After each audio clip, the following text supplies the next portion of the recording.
6 months. There's certainly different partnerships that could be explored. Mr. DeBink? It's a nice idea. Do I think it will come into existence? Maybe after my lifetime. I see this definitely more for 26 Mile Road, the county line crossings. But, you know, you look at from Cotton Road, and all of us have been down there, from Cotton Road going south, you've got, what, 6 or 7 different apartment buildings that have been there for a very long time. Got the Selfridge Motel that's been around for a very long time, and a couple party stores. It sounds great, but it happening in the next 20 years, unless somebody comes in with a lot of big money and buys up all those houses on the canal side or the apartments on the other side, I'd love to see it happen, but you gotta have somebody with some big money coming in, because people on those canals aren't gonna sell. They've been around too long. I mean, I would love to see it, you know, be like over there by Costco, but like Ralph had said, a lot of those ones on that back side, you're talking that back road over by Costco. I don't think it ever really took off. Seen a few there. Along Jefferson, I would love to see Jefferson cleaned up from Rosso going north. You know, at least St. Clair Shores, you've got your Marina District, your restaurants. I mean, it looks clean. They keep it clean. Then you got all your houses basically, what, from 10 Mile north, you know, and everything's set back. If it happens, I mean, I'd be for it. I want to see where the money's going to come from, because you're going to need some big money developer who's going to want to buy apartments and people on canals. And we all know people on canals don't sell right now because waterfront's high dollar. And I can't see a developer paying a guy this, you know, because those are what, Jonathan, what, 75, 50-foot lots there or north of Rosso along Jefferson on the canal side, most of them? Yeah. A lot of money for a lot of property. I mean, nothing against you, Rod, you do great work. But I'd love to see it happen, but I don't think it's gonna happen in my lifetime. And I guess my response is I understand that, and you may be right. And then again, you may find that because there's some opportunities here, particularly some, the chance to insert a little bit more density into a smaller parcel, you know, with some of these like quadplex and, Right. and smaller townhome type densities that you may not be able to do right now on some of those parcels. You may have some people that want to be creative with that, and it may actually be a catalyst for others to do that. And incrementally, you may find that some of these changes happen. You may have someone that wants to put a small brew pub in there, and then maybe someone says, "Hey, this is doing well. Maybe I want to put in another restaurant," and then it becomes an area that's attractive for that type of use. And so sometimes you have to just see it happen over time. So, but right now you can't do a lot of this. So this creates some opportunity. Right, and, you know, See what happens. I'd vote for it. I'd love to see it happen. But I don't think I'm gonna see it happen in my lifetime. That's just my honest opinion, you know, you guys can, I'm not, you know, I'd love to see it happen, but I don't think it's gonna happen in my lifetime. Mr. Renaud? Just thank you for the presentation, appreciate it. Good job, Rod, thanks. Thank you. Mr. Carr? I actually think it's a really good idea, and like I expressed during the master planning phase, I think that the focus should be at Hall Road and Jefferson, because I think the only way that this is successful is by utilizing that and working with Selfridge to incorporate them into the whole planning process. Because when I worked for the Army, I know I shared this during that master planning process. I was part of the master plan for Selfridge, and at that time, when Senator Levin was here, the plan was to put in a walkway along the entire lakeshore that goes through Selfridge that was supposed to be open to the public, push the main gate south so that you have the Starship, you know, that Star Space Academy, the museum, all that stuff is supposed to be open to the public. And so the way this is successful is you have to incorporate some water features so that people have a park to go to, places to go in addition to the retail, because people want to walk, people want to grab a bite to eat, go sit by the water.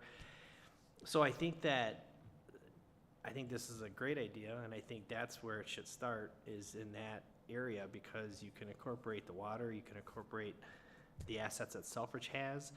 You got the boat ramp there. You got properties vacant on the northwest corner, right? I just think that there is a tremendous amount of opportunity, and then there's federal dollars with that. If Senator Levin didn't pass away, but that was one of his big things, was pushing for that walkway, and he was pushing to get those dollars. It just, unfortunately, he fell short on time. But so for me, I think this is a great idea. I think it's going to be a challenge, to Scotty's point, moving north. I agree with that. But I think that this concept at that intersection has tremendous potential. So that's my thoughts. Thank you. I think it'd be a good idea, and I just want to reiterate, St. Clair Shores on the nautical mile, they have a DDA there, and that DDA brought in a lot of money. They captured the tax there, and they've had lots of money to do all them improvements, and that's who did most of the improvements so we could look at something like that, a DDA or a CIA, a corridor improvement program, that might help speed it up. And Thanks. real quick, and I don't know how many members were on the board, but remember, we had approval to build a hotel there, right at Rosso and Jefferson. I mean, we were going through, Jerry was here, Rick was there, Paul, I don't know how many of the members were there, but yeah, that thing was game and go. That was before the roundabout. That was before the roundabout was put in, and then when the roundabout came, and then now the property sits vacant. So, it's a great idea, but, because I think we all remember that was gonna be a nice looking hotel, and, I think it was gonna be like beneficial to, like, for the guys when they come in on the weekends, and have to stay and do their, weekend turns at Selfridge, but that never came to fruition, and that's been how many years? That's good, what, 8 years, was that 8 years ago? A long time, at least 8. Yeah, it was that was before, I was on it, so you gotta figure, I've been up here almost 2 years now. David was on 4 years, so it was somewhere, 6, 8, 10 years ago when that started. All I know is I grew up in St. Clair Shores. Right, and that's why. And I delivered the papers down on Jefferson, and it didn't look much different then than Jefferson does here. So it's always a possibility. Right, but that's just, like I say, I'll vote for it, but I just think it's gonna be a long time coming, unless somebody comes in with some big money or some grant comes out of somewhere, but we all know money's tighter than it can be right now, because just look at the road system we Right. see. You can't even get money to fix the darn roads, so, Yeah. thank you. Anybody else? If not, I'll make a motion to close the public hearing. Second. We have a motion by Mr. Miller, supported by Mr. Demink. All in favor? Aye. Opposed? Motion passes. Our normal procedure is to wait 2 weeks, but I will poll the commission to see if they want to vote tonight. Mr. Miller tonight, Mr. Alexi, Tonight. Mr. LaBelle, Tonight. Mr. Demink, Tonight. Mr. Renault, Tonight. Mr. Jaworski, Tonight. Mr. Carr. Tonight. Okay, with that, I would entertain a motion. Mr. Chairman, I'd like to make a motion. Mr. Chairman, I'd like to make a motion to request approval from the main board for proposed amendment to zoning ordinance, Chapter 76 zoning, add Section 3.1.23 standards for New Jefferson Mixed Use District, MX1, to add Section 3.23 MX-1 District additional standards, and amend Chapter 76, Article 5, subsection 5.34, screening requirements, table 5.34C.2, and to add a new line for MX-1 screening. With that, I'd like to make a motion to recommend approval. Support. We have a motion by Mr. LaBelle, supported by Mr. Alexi. All in favor? Aye. Opposed? Motion passes. Just a recommendation to the board, right? Okay. Reviews, our Secretary Rick will do the item. Thank you, Mr. Chairman. Item A is Brycewood Commons 2022-01, site plan preliminary review site condominium, R1B, 13.01 acres, north of 21 Mile Road, west of Cotton Road. The parcel ID is 15-09-20 15-451-011 and 15-09-20-30-300-042. The address is 28050 Cotton Road and 27944 Cotton Road. Mr. Thompson is here this evening to give a presentation, as well as Matt, if you want to. Okay. Jonathan, did you want to go over anything first on this? Thank you, Mr. Chairman. Yes, this was in front of the Planning Commission, I believe it was back in August, and it was approved. Since then, the applicant is purchasing additional property, approximately 3 acres to the west of the site, and incorporating 12 additional lots, at the same time removing the 2 lots that fronted on Cotton from the development, and splitting them off separately. So all in all, it's 10 additional lots from what was previously approved. The 12 new lots do meet all the requirements of the zoning ordinance, so it's just a little bit larger of a development. Other than that, nothing new to add.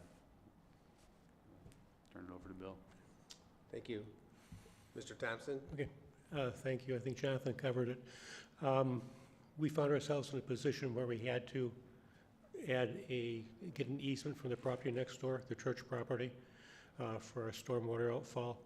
And in the conversations, the piece of land became available. So Dave picked it up, and we're just amending our layout to add, 10 lots to the site.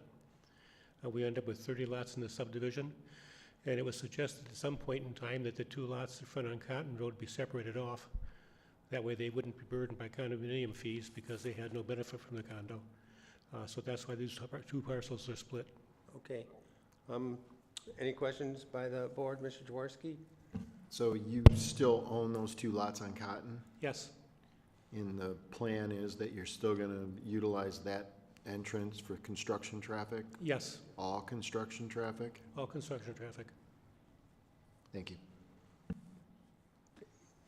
Mr. Klonowski? No questions. Mr. Alexi? Question. Mr. LaBelle? Just a few questions. Did you receive the letter from Selfridge Air National Guard Base, the recommendation for the zone, the crash zone along it would affect 6 of the lots in the new development? We saw the letter, yes. You saw the letter recommended, as well as the detention and the other pond, about the amount of water that's in the pond during a certain period of time? The biodetention area will not hold water all the time. The detention area will have a wet surface. There are several basins like that in the area. Again, that's a recommendation from Selfridge. It's not a requirement. We feel it's far enough out of the way, it's not going to be a problem. So we chose to continue the way it was. This letter came like, what, 2 weeks ago?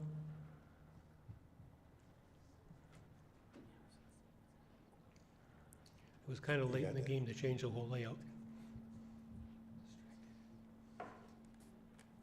February the 16th. Yeah. Okay. The next question is are you still planning on using those 2 lots for the access for the construction, coming in off of Cotton Road and utilizing the 2 lots that are on Cotton Road to, during construction, access the site through there rather than going through Monty or one of the other streets? Absolutely. We plan on building the whole subdivision first. Once it's complete, build the last 2 lots on Cotton Road. Use that as a construction access the whole time. Okay. And then lastly, I don't remember seeing sidewalks along Cotton Road. Did you plan on putting sidewalks, or we're going to require on those 2 lots that are on Cotton Road, sidewalks out front?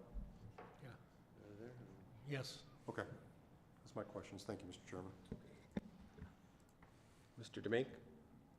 I'm good with it. Mr. Renault? All set, thank you. Mr. Carr? Well, Mr. LaBelle actually covered pretty much all mine, but I guess the only thing I would ask is Mark. clarification on. Brian, turn your mic on. guess the only thing I would ask is the clarification on the selfage requirements, because are they just recommendations? I'm not, I mean, they have those, I mean, I'm not an aviator, but they have federal requirements. I mean, everything I read in that letter made a lot of sense. Like, don't get me wrong, I absolutely love that bioretention. I think that's a great thing, right? I've built those before on my DT sites, but they do generate, bird life. And obviously that's not a good thing to have when planes are landing.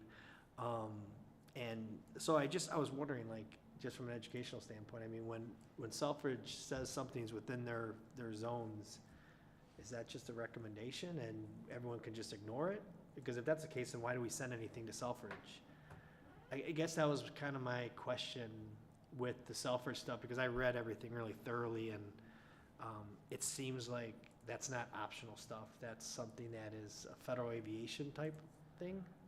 But again, I'm looking for guidance on it. Why don't we let Bob talk on that? Mr. Chair, I reviewed the Planning Commission packet, and I saw the letter that Selfridge had written regarding the retention ponds, as well as the fact that several of the lots would be in an area that is, I don't want to use the term crash zone, but whatever the lingo is. It's certainly something you can talk about, but those are not considerations that you can impose on the developer. I mean, this is a local land use zoning issue, and you can only impose those criteria that are in the township zoning ordinance or any engineering design standards that the township has implemented. So that's all you can consider. If you decide that this development satisfies your zoning ordinance and your land use criteria and your engineering criteria and your fire department requirements, you have to approve it. If it doesn't, then you have to deny it. If there is some federal regulation that would preempt local zoning, that's something the federal government can deal with the developer, but that's not something that you get involved with. So you should, for purposes of your analysis, disregard those. So moving forward, why would we send anything to Selfridge for their review? I think a couple of reasons. It's beneficial knowing that's in place, and sometimes it may not be as straightforward as a permitted use in the zoning ordinance. And also it's a value to the applicant to know that, there's some consideration on their end. They may choose to go a different route or change up the design. So it's beneficial to get that correspondence from the base. Okay, very good. All right, thank you. What do you think the depth of the retention pond will be when it holds water? 1 foot, 2 foot, or? Because I know the one Bayside Commons is dry all the time. So, According to the Macomb County Department of Public Works, we have to hold at least 3 or 4 foot of water in the basin. That's part of their new regulations. So there's conflicting regulations flying all over the place. yeah. And the bioretention pond, what is that actually? Excuse me? What is the bioretention pond? That's a pre-treatment system that Public Works is starting to require in all the developments that are affected by a county drain. And this one, because of the outlet, affects the county drain. It consists of a shallow depression that holds biodiversified grasses, stuff that grows when it's wet, a wetland mix for the top 12 inches of topsoil. Then you've got some sand underneath that, and then underneath that you'll have a usually crushed concrete or crushed limestone area that will hold water. You direct water into that, and that crushed stone holds the water and is drained out over a period of about 72 hours. It pre-treats the water that goes in there, so about half of the site will drain into that bioretention area, and from there will drain into the detention basin and discharge. And it looks like it's going to be planted pretty good with perennials and stuff, so Yeah. it doesn't seem to me that it's going to hold a lot of water or anything, right? Mhm. There are certain specifications, certain species you're supposed to put in there. Yeah. Okay, thanks. Mr. Chair, can I just add one other point?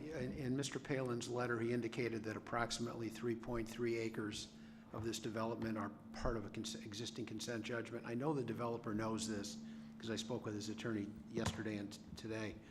that this is, if you approve it, this is subject to an amendment of that consent judgment.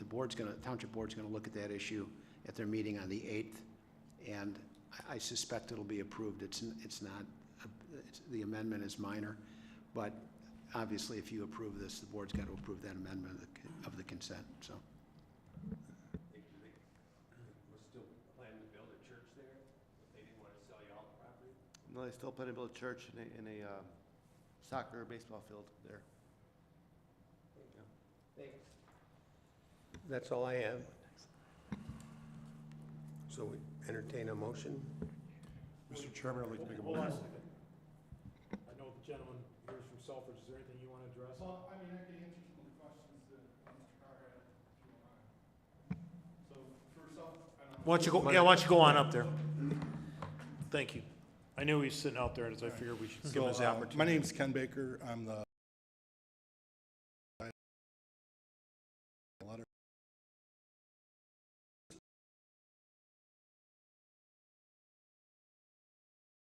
Pond.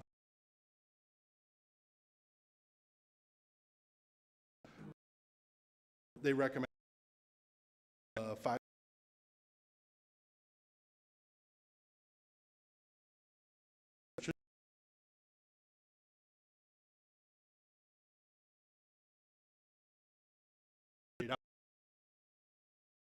You know, we talked our recommendations.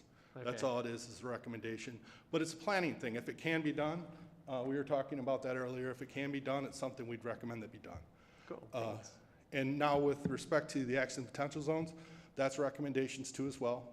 That's the same recommendations from the 2009 AQ study with respect to the parcels. But these 6 parcels would be affected if they try to get specific federal loans for purchasing the properties, because it would not be compatible under the AQ's study that was accomplished. Those loans wouldn't be available. Gotcha. So, Thank you. it's- I mean, and we Yes. talked a little bit about that too as well, so. Very good, thank you. I Yeah, you're appreciate that. Thank you. Okay. Good Yep, education. thank you.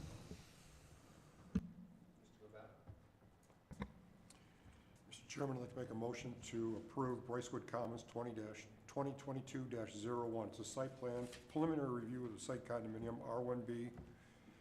The addresses are 28050 Cotton Road and 27944. Now, this is subject to the signature or the amendment to the consent judgment by the main board. Support. We have a motion by Mr. LaBelle, supported by Mr. Alexi. All in favor? Aye. Opposed? Motion passes. Thank you very much.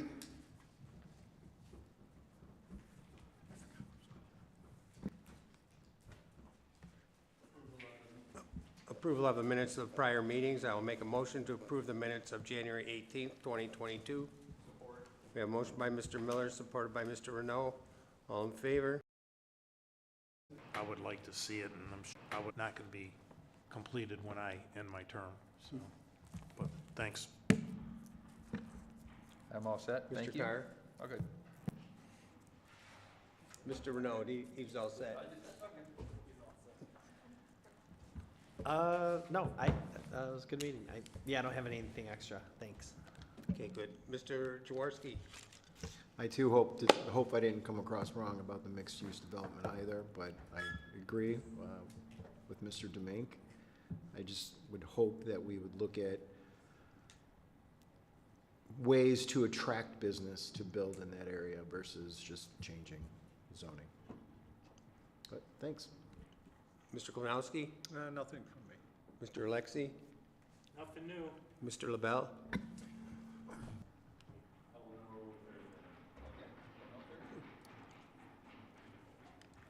If not, I'll make a motion to adjourn at 7:40. We have a motion by Mr. Miller, supported by Mr. Renault. All in favor? Aye. Opposed? Motion